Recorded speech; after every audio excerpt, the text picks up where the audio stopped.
Pour survivre, Boy devra faire preuve d'une incroyable habileté. Dans ce monde, la stabilité est maintenue en rendant les plus forts encore plus forts. Et les plus forts peuvent aussi manger plus, augmentant ainsi leur énergie spirituelle. Mais un soldat découvre un pouvoir mystérieux dans ce monde. En pleine bataille, le chef d'un camp est informé que le flanc gauche se bat bien et parvient à défendre la plantation, mais que le flanc droit est repoussé. Au milieu de cette zone de guerre, les humains résistent à l'invasion de primates géants qui font des ravages dans les lignes de défense. Parmi les protecteurs, Kai est seul face à un semi-humain et appelle son camarade Manso à l'aide. Cependant, Kai est renversé et rendu vulnérable alors que de nouveaux ennemis encerclent le jeune combattant, tandis que Manso est projeté par un coup. Kai est sur le point d'être frappé lorsqu'un homme frappe le primate par derrière et sauve le garçon. Ce guerrier se présente alors comme Allah, le fils aîné de Malak Vezin, et les humains alentour célèbrent l'arrivée de leur seigneur. Fatigué de l'invasion de Cé et singes, Allah ordonne aux ennemis de contempler la puissance du dieu de la terre qui réside en lui.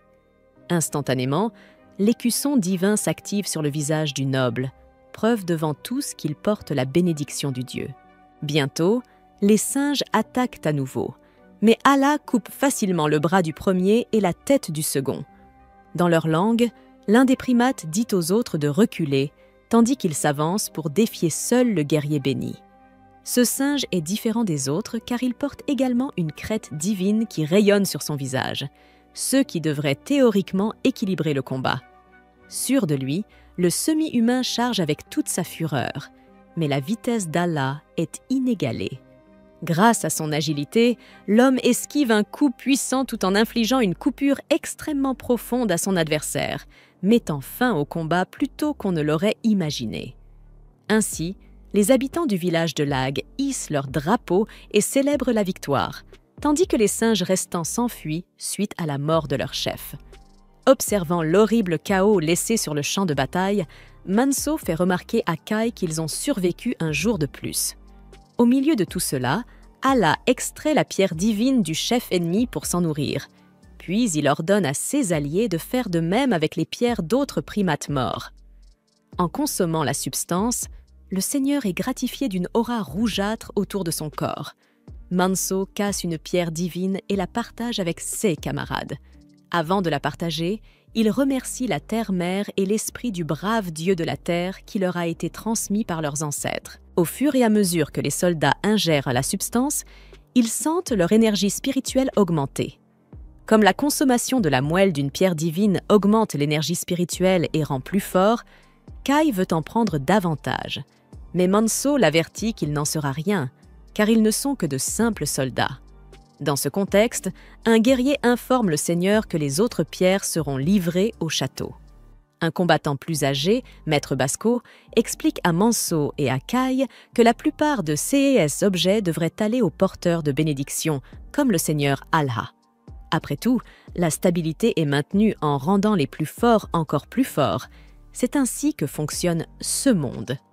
Conscient de cela, Kai déplore que les simples soldats comme eux doivent devenir plus forts sans l'aide de ressources aussi utiles. Plus tard, lors d'une fête réunissant les habitants du village, le chef déclare que les terres humaines situées dans des régions reculées comme la leur ont été attaquées par des semi-humains pendant longtemps, mais que Lag a été défendu grâce à l'effort de ses courageux guerriers. Lui, Moloch Vezin, est fier de chacun d'entre eux. Lassé de ces discours, Manso veut juste manger rapidement, et heureusement pour lui, Moloch conclut le discours par une brève prière de remerciement à la terre-mère. Enthousiaste, Manso s'attaque à la nourriture, mais il se heurte à une partie du repas qui est extrêmement dure à mordre.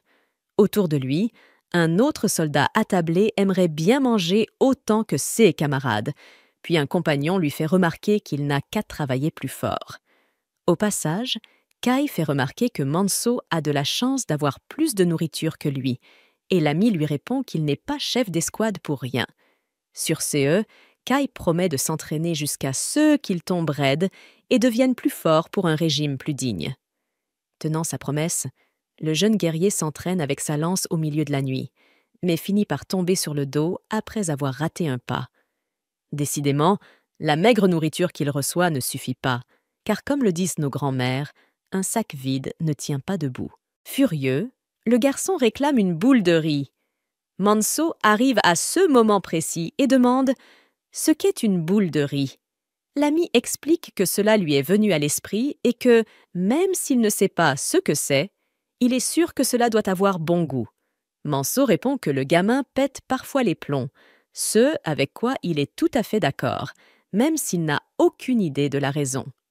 Enfin, Kai demande à son ami de regarder les tombes du village destinées aux personnes ayant une famille, puis de les comparer aux tombes des personnes comme lui, qui n'ont ni parents ni frères et sœurs.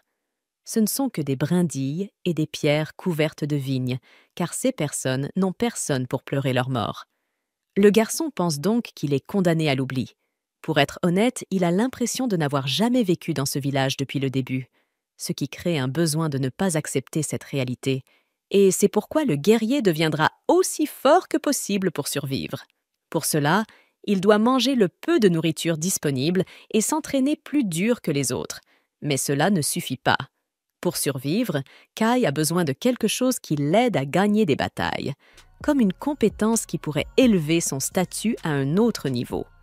En écoutant chaque mot, Manso renforce sa théorie selon laquelle cet enfant vit dans un monde imaginaire. Pendant ce temps, Olja est en pleine discussion avec sa sœur José. Selon la guerrière bénie, leur père n'attend pas de la jeune fille qu'elle fasse ce qu'il fait, considérant que les femmes de la maison du baron n'ont pas besoin d'apprendre à se battre. En disant cela, Olja prend le bâton des mains de sa sœur et s'en va, et José regrette qu'elle aurait pu aider le village si elle avait été un homme. De retour au camp, il s'entraîne avec un chef d'escouade qui lui fait clairement comprendre qu'il ne gagnera aucune bataille s'il continue à reculer. À un moment donné, Kai est frappé et retombe sur le dos, mais au lieu d'entrer en collision avec le sol, son corps s'enfonce simplement dans une mer fantastique couverte de braise. Soudain, une réaction électrique charge son corps flottant jusqu'à une ville moderne dans un autre monde, tandis que sa main génère une couche d'énergie étrange. Kai se réveille à ce moment précis et commence à croire qu'il a été victime d'une quelconque magie. Manso pense qu'il a encore fait perdre une vis à ce pauvre enfant et s'excuse, mais Kai se relève avec une confiance étrange et un sourire aux lèvres. Seul avec ses pensées, il se dit qu'il a de nouveau été confronté à des souvenirs de choses qu'il n'a jamais vécues dans sa vie. Parfois, il voit des souvenirs inconnus dont il n'a jamais entendu parler, et d'après ce qu'il sait, certaines personnes sont comme ça, mais il est hors de question qu'il dise à quelqu'un qu'il vit aussi cela, pas même à Manso. En fait, ce sont ces souvenirs qui ont fait découvrir à Kai les boules de riz, mais ces visions ne changent rien à sa vie, même s'il s'agit de magie ou de quelque chose de ce genre. En effet, Kai n'a jamais vu de magie dans sa vie, car c'est quelque chose qui n'existe que dans les contes de fées. Mais pour une raison quelconque, ces et choses continuent d'apparaître dans ses visions bizarres.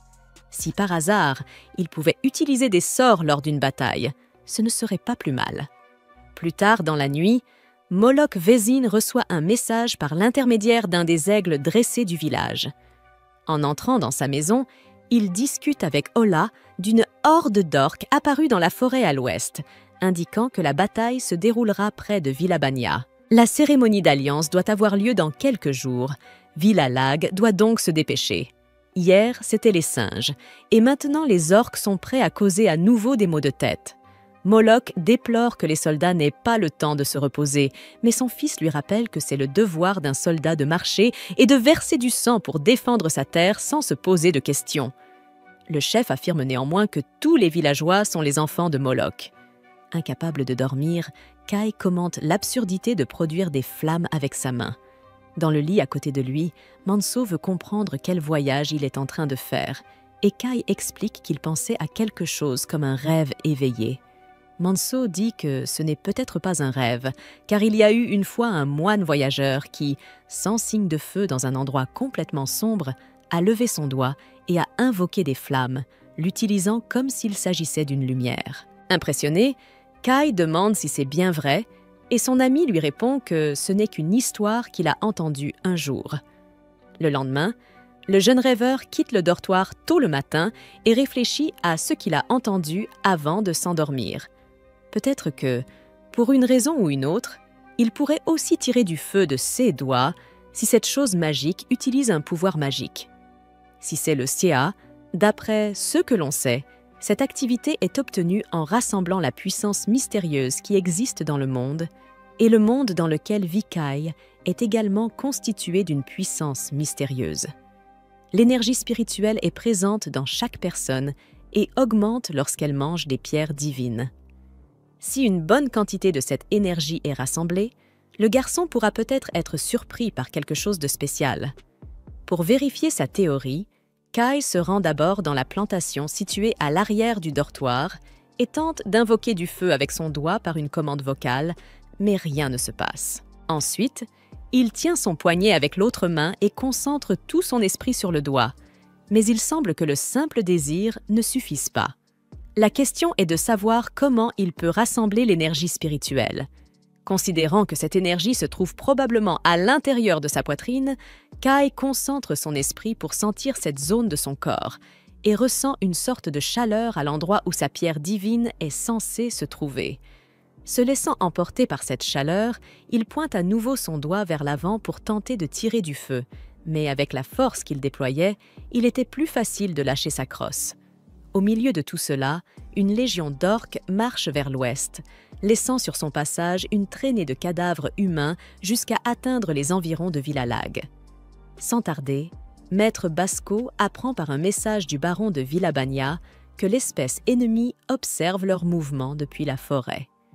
Dans une action commune, les soldats des deux villages s'unissent pour enquêter dans les bois, et lorsque des orques sont aperçus à l'affût, un groupe d'éclaireurs humains avance sur eux, dont Kai et Manso font partie du bataillon. Manso transperce la poitrine de la première cible et l'assomme. Kai tente de garder l'équilibre au milieu de ce duel, mais finit par être touché par un camarade de Banya qui a été jeté sur lui. L'orque responsable s'approche lentement de sa prochaine victime, qui est coincée sous le soldat mort et ne peut se libérer. Mais juste au moment où il allait être tué, Kai est sauvé par de nombreuses flèches qui touchent le monstre. Furieux, Manso ordonne à Kai d'arrêter de faire des bêtises, tandis que le jeune combattant ressent une vive douleur à la jambe. Pendant ce temps, le seigneur Allah tire à travers les arbres de la forêt et enfonce la tête d'un orque dans le sol sans même avoir besoin de son arme. Au même moment, les autres cochons géants qui ont vu ce qui est arrivé à leurs copains s'enfuient et Allah se lance à leur poursuite. Un soldat pense à poursuivre l'ennemi à son tour, mais un collègue l'avertit que cela ne sert à rien car ils sont invisibles aux yeux du Seigneur. Manso est contraint de porter son partenaire blessé, qui s'excuse d'être à l'origine de ce problème. Soudain, un soldat prévient que le Seigneur Allah a laissé cette zone aux soldats, ce qui déroute le chef d'escouade puisqu'ils ont encore des orques dans le combat. Kai demande à son ami de le laisser là, mais bien sûr, Manso refuse et ramène le jeune homme à la base. Maître Basco ordonne au reste des escadrons de se disperser et de courir, afin que les orques ne puissent pas poursuivre tout le monde. Pour le malheur du jeune blessé, un orque les poursuit, lui et son compagnon, mais très lentement, juste pour s'amuser. Sachant que les deux mourront sur place si les choses restent en l'état, Kai demande à Manso de partir sans lui. Après tout, Manso ferait la même chose si c'était l'inverse. Attristé par la dure réalité, l'allié promet d'arracher les lianes de la tombe du garçon, puis s'enfuit. Enfin, lorsque Manso s'enfuit, Kai retourne dans l'œil de la tempête, où ses camarades fuient et meurent aux mains de semi-humains rivaux. Pendant ce temps, le jeune homme refuse de mourir, se le rappelant aussi souvent que nécessaire tandis que les souvenirs de sa vie défilent devant ses yeux. Bientôt, il s'arrête lorsqu'il sent la présence de son poursuivant et lui demande de cesser de se cacher et de l'affronter. En dernier recours, l'homme tente de lancer de la magie à partir de son doigt, mais rien ne se passe.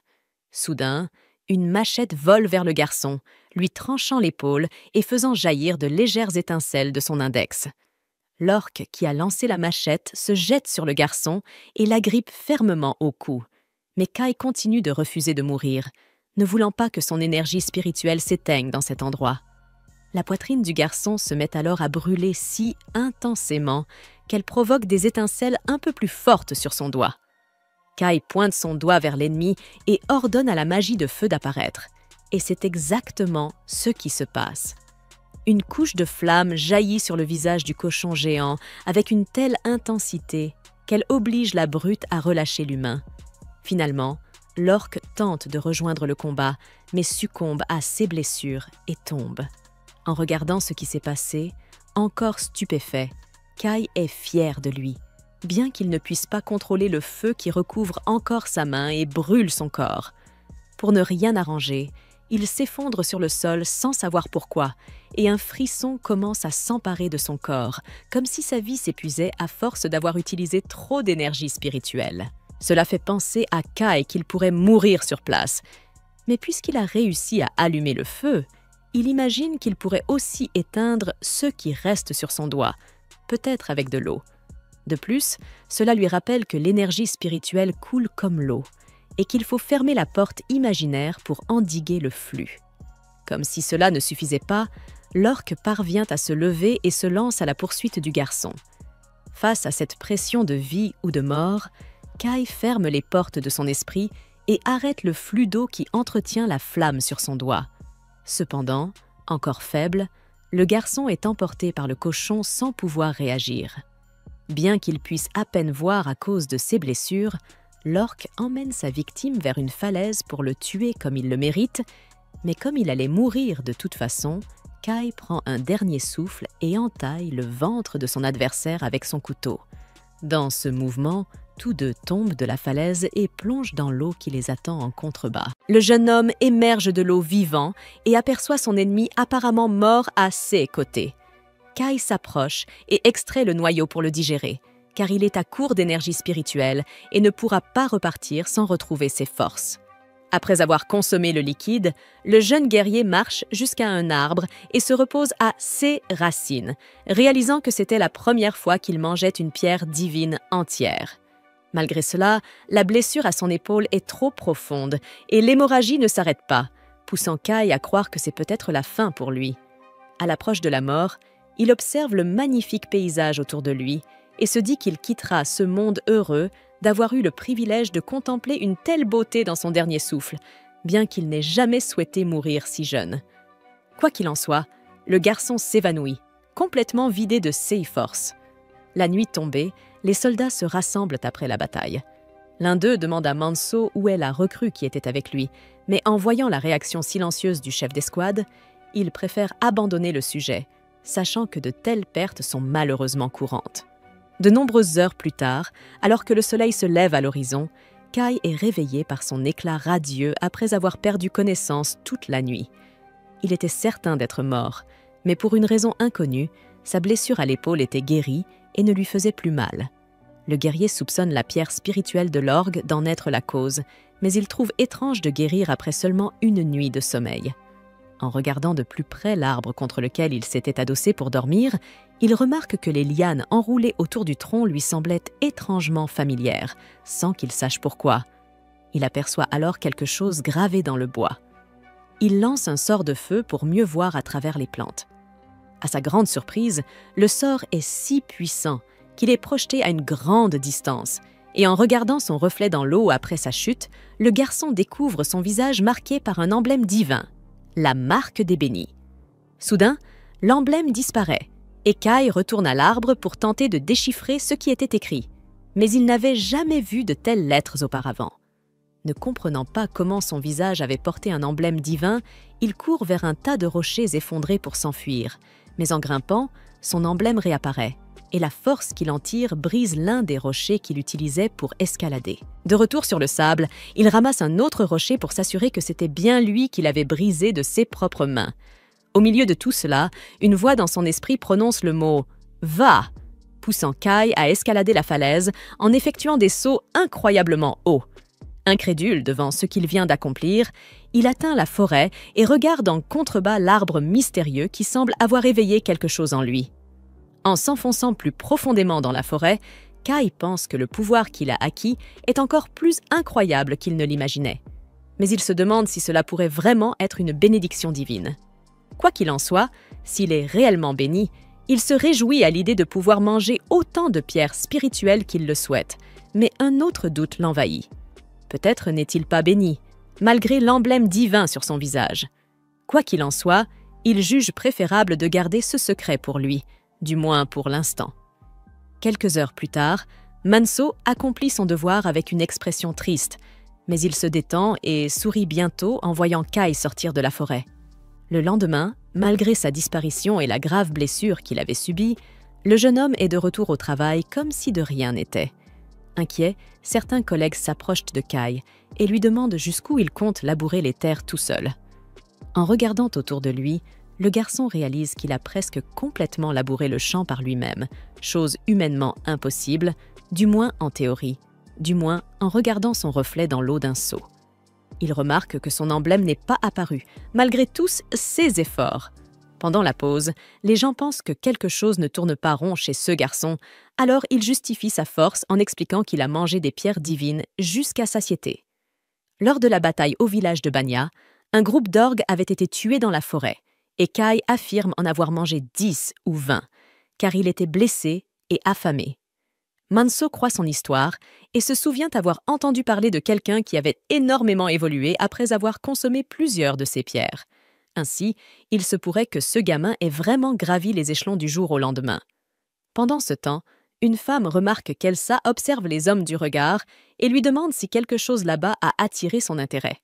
Non loin de là, Dame José demande au maître Basco comment avancent les préparatifs et il lui montre qu'il a choisi les meilleures offrandes pour la pierre tombale. Les terres reculées comme leur village sont rares, mais les habitants parviennent à bien récolter grâce aux exploits du seigneur du domaine et du dieu de la terre en lui. Après tout, les bénis sont les protecteurs de la terre et leur force rend les sols fertiles. S'assurant que personne ne le regarde, Kai retourne dans la cour du dortoir pour pratiquer sa magie. Cette fois, en concentrant son énergie dans son doigt avec une commande vocale, il parvient effectivement à produire des flammes, sans ressentir de perte d'énergie spirituelle. Ainsi, il est certain qu'il possède désormais un pouvoir incroyable, même s'il ne sait toujours pas s'il est réellement béni. Malheureusement, le garçon est surpris par Dame José, qui tente de comprendre pourquoi son doigt est en feu. Kai essaie de trouver une excuse pour s'en tirer, mais la fille du Seigneur insiste pour savoir ce qu'il est en train de faire. Ainsi, Kai finit par dire la vérité et révèle qu'il essayait de produire des flammes grâce à une capacité qu'il a acquise, sans savoir exactement comment. À cela, José affirme que le garçon pourrait avoir un talent de utilisateur de capacité, une personne capable d'utiliser des techniques mystérieuses qui semblent impossibles. C'est ainsi que l'on appelle les membres de familles spéciales de la région centrale, ainsi que certains moines. Honnêtement, Kai pensait que c'était de la magie, mais la jeune fille n'a aucune idée de ce que ce mot signifie. Passant à autre chose, elle remarque que Kai ne semble même pas fatigué et veut savoir s'il est bien le garçon des rumeurs, celui qui a dévoré une multitude de pierres divines pour devenir puissant.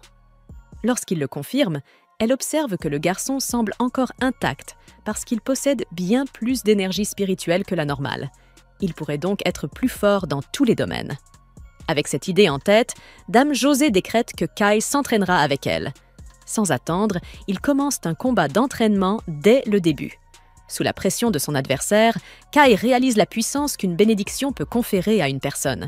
Son emblème vibrant, José lui demande si c'est tout ce qu'il est capable de faire après avoir dévoré autant de pierres divines, ce qui pousse Kai à promettre d'accélérer le rythme. Après l'exercice, il regarde son reflet dans l'eau une fois de plus, constatant que son emblème n'était pas apparu pendant l'entraînement, ce qui signifie qu'il ne s'était pas encore surpassé. Ensuite, il porta un seau d'eau pour que la fille du Seigneur puisse se nettoyer, et il avoua qu'il pensait que tous les bénis étaient également forts. José répondit qu'elle était encore faible et que son père ainsi que son frère étaient bien plus puissants. Selon elle, la force des bénis variait en fonction de la puissance de leur dieu terrestre, mais les bénis eux-mêmes devaient aussi s'entraîner et se développer, ce qui signifiait que la jeune fille avait encore besoin de beaucoup d'entraînement. Kai répondit qu'elle n'avait pas besoin de s'entraîner aussi dur, ce qui agaça José, car cela semblait sous-entendre que les femmes n'avaient pas besoin d'être fortes simplement parce qu'elles n'étaient pas destinées à aller à la guerre, alors qu'en réalité, les femmes bénies étaient aussi des protectrices de la terre, et qu'il arrivait toujours un moment où elles devaient se battre. De plus, bien sûr, ceux qui possèdent la bénédiction deviennent puissants pour remporter des batailles. Mais ce n'est pas la seule raison. José était sur le point d'expliquer cette autre raison, mais fut interrompue par un bruit signalant qu'il était temps de faire quelque chose. Bientôt, elle rassembla ses affaires pour partir discrètement, car son père ignorait qu'elle s'entraînait de cette manière. Kai lui demanda de terminer son explication sur l'autre raison pour laquelle les bénis s'entraînent. Alors la jeune fille l'invita à l'accompagner pour le nettoyage mensuel d'une pierre tombale. Kai demanda de quoi il s'agissait, et José mentionna que son dieu terrestre était célébré dans le village d'Ida, mais qu'elle ne partagerait le reste qu'une fois arrivée là-bas. Quelque temps plus tard, un groupe de soldats dirigé par Manso escorta Lady José jusqu'à ce village. Le commandant avertit ses subordonnés de rester vigilants, car ce domaine appartenait au territoire des singes. Un soldat demanda à Kai si la rumeur était vraie, que leur escouade avait été choisie pour l'escorte parce que la fille du seigneur avait choisi sa compagnie. Manso intervint pour dire que Lady José ne connaissait même pas ce garçon, mais certains parmi les hommes croyaient à la rumeur, ce qui fit de Kai le centre de l'attention du groupe. Plus loin, en atteignant une ruine sur leur chemin, un soldat informa Manso et Kai que ce village avait autrefois appartenu à la famille Moloch, mais qu'ils avaient fui à cause des fréquentes attaques de demi-humains. Quoi qu'il en soit, il restait encore une pierre tombale là-bas, et leur mission était d'empêcher que les dieux terrestres continuaient à recevoir des soins appropriés en rendant un hommage digne aux morts. De plus, le sol de cette région était devenu complètement infertile, car la grâce du dieu de la terre avait diminué et n'atteignait plus ce territoire. Cela dit, à la surprise du guerrier aguerri, Lady José s'approcha et dit à Flynn qu'elle souhaitait la compagnie de Kai pour faire un tour dans le village. José mena Kai vers une zone où il y avait autrefois une plantation, mais qui n'était plus qu'un amas de fleurs mortes sur un champ retourné et desséché. À son tour, José pria pour que la grâce de son Dieu se rassemble en cet endroit, créant une aura rouge qui se répandit à travers les plantes. Elle expliqua que les bénis avaient le pouvoir de faire cela, mais que malheureusement, l'esprit du Dieu s'était considérablement affaibli après l'abandon du village d'Ida, et qu'il fallait aussi prendre en compte que José elle-même, la bénie de cette région, n'était pas forte, et que tout ce qu'elle pouvait faire était de s'occuper de ce petit jardin de fleurs. Par exemple, les plantations du village de Lag prospéraient, car son père était fort, s'entraînait constamment et consommait des pierres divines pour maintenir le pouvoir nécessaire à la santé de ce sol.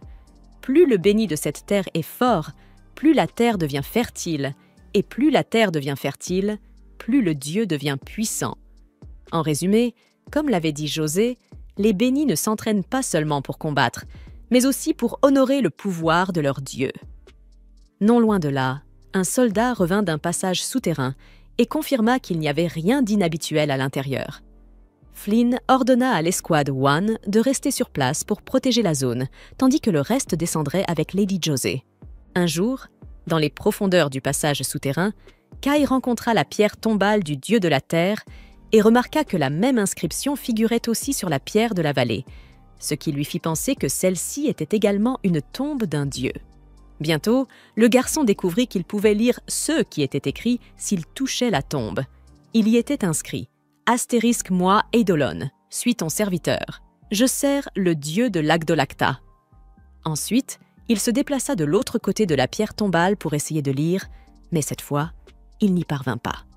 Il comprenait ce que chaque mot signifiait, comme astérisque temple astérisque ou astérisque pacte astérisque, mais il ne formait aucune phrase cohérente.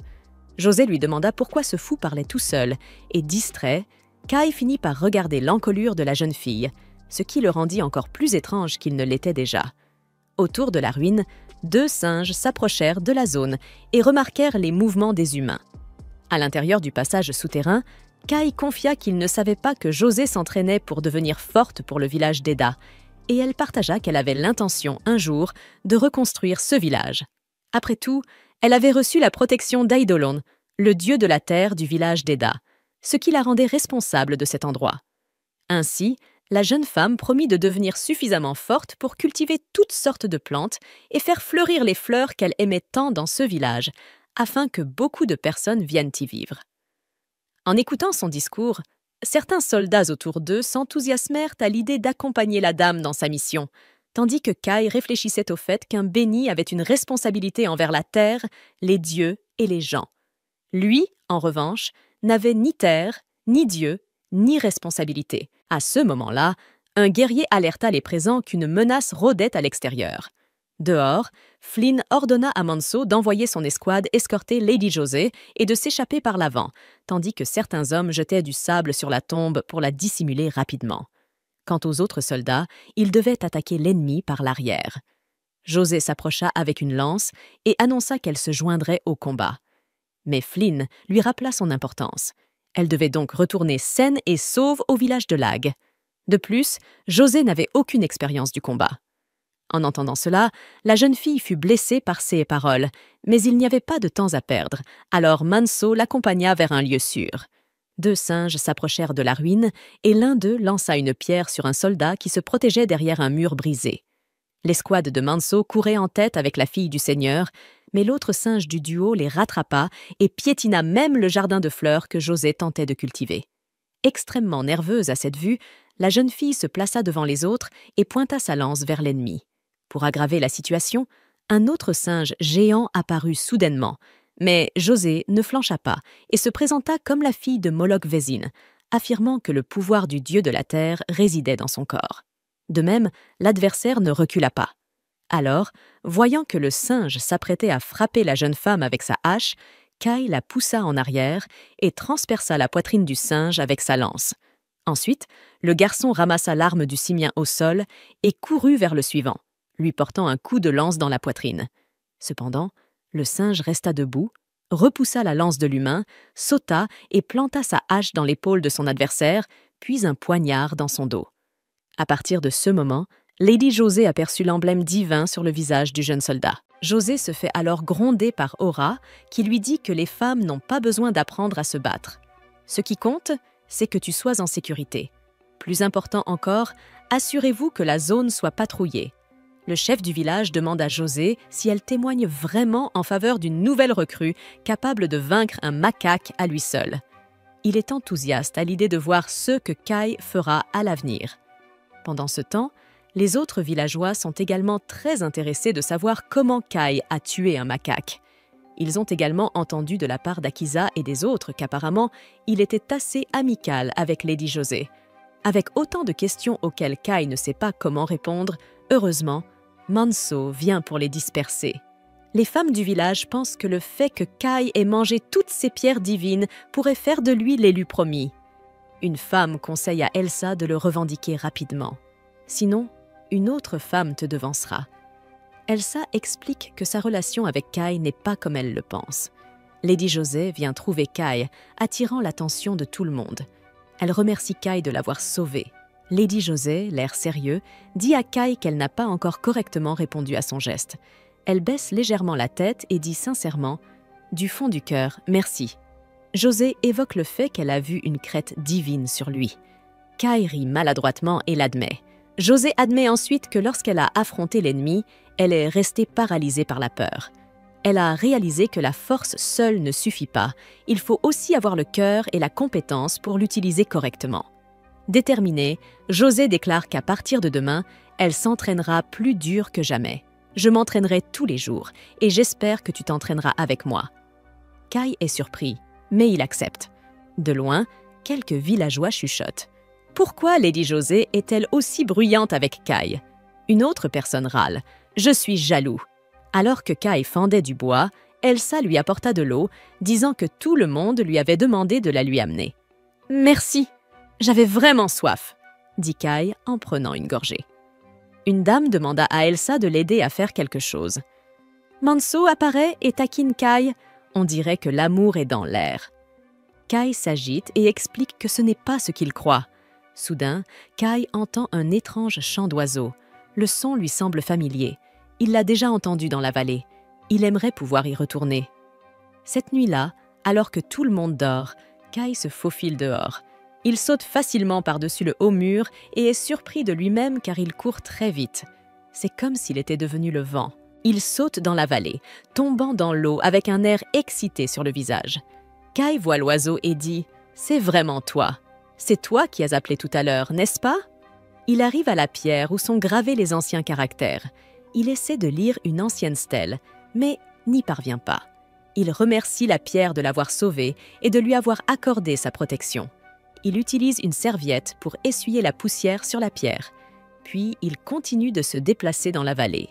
Il fait complètement noir, mais il peut voir clairement. Il se demande si c'est le pouvoir de sa protection. Il explore la zone et la trouve riche en nourriture et en eau. Il souhaite pouvoir vivre ici et se prépare à construire une maison. D'abord, il devra abattre quelques arbres, mais couper un arbre avec un couteau est impossible, alors il essaiera avec la magie. Kai invoque du feu, mais il commence à brûler hors de contrôle. Ce n'est pas bon. Il réalise qu'il a créé du feu à partir de rien. Il doit y avoir un moyen. Il réfléchit. La magie transforme l'imagination en réalité. Je dois être plus précis. Briser du bois, c'est comme briser les liaisons moléculaires. Des mots comme molécule et liaison lui traversent l'esprit. Il se demande d'où cela vient-il. Quoi qu'il en soit, s'il pense de cette manière, ce n'est pas vraiment couper, mais désassembler. Il imagine une lame invisible se glissant entre les liaisons. Il sent quelque chose approcher. Il se cache rapidement derrière un arbre, restant bas et silencieux. Les orques dans la forêt sentent aussi quelque chose. Pendant ce temps, Kai voit un groupe d'enfants se préparant à descendre dans la vallée. Il craint qu'ils ne soient pas dangereux et veut les arrêter. Mais il découvre qu'ils ne sont pas des enfants, mais des nains. Le chef du peuple Kora, nommé Polek. Il s'excuse d'être entré dans une zone interdite sans permission. Il explique que nous sommes venus ici pour supplier l'ancien accord du grand dieu de la vallée, dieu qui ressemble aux humains. Depuis les temps anciens, les Kora ont vécu tranquillement dans les bois et ont vénéré les dieux de la terre. Mais il y a plusieurs jours, les cochons, soldats orques, nous ont attaqués pour tenter de s'emparer de notre dieu de la terre. Notre peuple faible n'a aucun moyen de lutter contre eux. Nous avons été chassés des terres où nous avons vécu pendant des années et sommes en fuite. Polek supplie Kai de sauver ses villageois et appelle Kai le dieu de l'arbitrage. Kai lui demande ce qu'est un dieu de l'arbitrage. Auric explique qu'un dieu de l'arbitrage est un être dont le grand pouvoir surpasse celui de toutes les créatures et protège toute la création. Kai dit qu'il n'est pas un dieu de l'arbitrage et qu'il se méprenne sur quelque chose. Auric raconte que dans sa jeunesse, il a subi la colère du dieu après être entré dans la vallée sans permission. Voilà ce qu'il a reçu pour cela. Bien qu'il ne puisse plus voir la lumière du soleil, il y a beaucoup de choses qu'il peut encore voir. Ce monde est rempli de lumière spirituelle. Por voit que Kai est rempli d'une noble lumière spirituelle bleue, et il est certain que Kai est le dieu de l'arbitrage qui a reçu la protection du dieu de la vallée. Kai est très surpris d'entendre cela. Auric ajoute en outre que nous avons déjà offert un sacrifice. Sa petite fille Eru a déjà offert sa vie à la vallée. Kai ne veut que personne ne soit sacrifié. Alors il saute pour sauver Eru. Eru avait été blessé à la tête. Il se demande si la magie peut l'aider. Il imagine ses blessures en train de guérir. Il va restaurer toutes les parties endommagées, toutes les cellules endommagées. Il ne sait pas ce que c'est. Mais s'il peut les revitaliser, elle sera sûrement guérie. Il la soigne et la laisse se reposer un moment. Au-dessus de la vallée, les orques attaquaient les nains. Le garçon blond dit à Polek de fuir. Kai retourna immédiatement pour les sauver. Parmi les orques se trouvait un porteur de gardien. Soudain, Kai entendit une voix lui disant de les tuer, de graver cela dans leur sang, de les emplir de peur. Il se demanda si c'était la voix du dieu de la vallée. Polek dit qu'il soutiendrait Kai, car il était aussi un porteur de gardien. Le noyau du village de Hakar jure notre dévotion au dieu de la vallée. Kai fonça et acheva facilement les deux orques. Polek soutient également Kai pour affronter le chef. Kai dit « Vous avez profané cette vallée. Je ne vous laisserai pas partir vivant. » L'orque ressent de la peur et implore le pardon. Mais Kai refuse. « Pour la paix de la vallée, je vais te tuer maintenant. C'est ma vallée.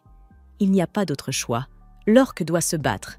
Mais face au pouvoir du dieu de la vallée, il n'a absolument aucune chance. » Kai prend facilement sa pierre divine. Polek reconnaît les flammes bleues qui lui avaient brûlé les yeux autrefois. Elles restent inchangées, le grand dieu qui porte les balances de la vie. le Dieu de la justice qui veille sur le monde depuis l'âge des dieux. Il est en effet le Dieu de l'arbitrage.